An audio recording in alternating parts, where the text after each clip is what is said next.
Je suis sûr que tu as déjà rencontré ce genre de personne. Tu es invité à une soirée, tu vois, il y a du monde à côté de toi, et puis bon, tu racontes une histoire exceptionnelle qui t'est arrivée lors d'un voyage, et tu tiens absolument à partager ce que tu as ressenti sur le moment-là, une grande joie ou une grande peur. Par exemple, tu peux dire, voilà, on avait loué un Airbnb en Espagne et puis on a ouvert la chambre et là on est tombé sur une araignée qui était énorme sur le mur. Alors désolé pour ceux qui ont peur des araignées, mais c'est pour que tu sois bien dans l'histoire. Et là, tu as tout le monde à côté de toi qui est vraiment captivé par ton histoire.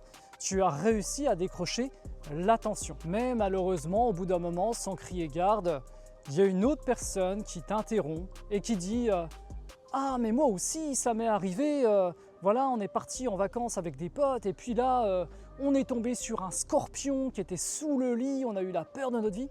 Et puis là tu as tous les autres, ah bon, raconte. Et toi ton histoire elle est passée à la trappe. Tu t'es fait voler la vedette.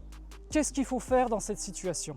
Est-ce qu'il faut laisser les choses se faire et se dire après tout, lui aussi a droit à son moment de gloire, il a le droit de raconter son histoire, ou bien est-ce qu'il faut intervenir? Eh bien moi j'ai envie de te dire que cette démarche de sa part, de cette personne, que ce soit un mec ou une femme, c'est impoli. Parce qu'il faut attendre la fin de l'histoire pour raconter la sienne. Une conversation, c'est comme un échange, comme un jeu au tennis, où on renvoie la balle l'un après l'autre.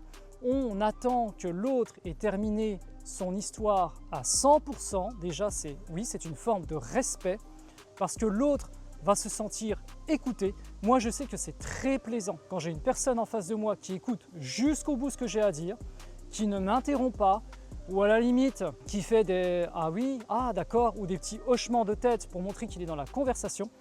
Mais si jamais tu as cette personne-là qui casse tout en racontant son histoire, il faut la recadrer tout de suite.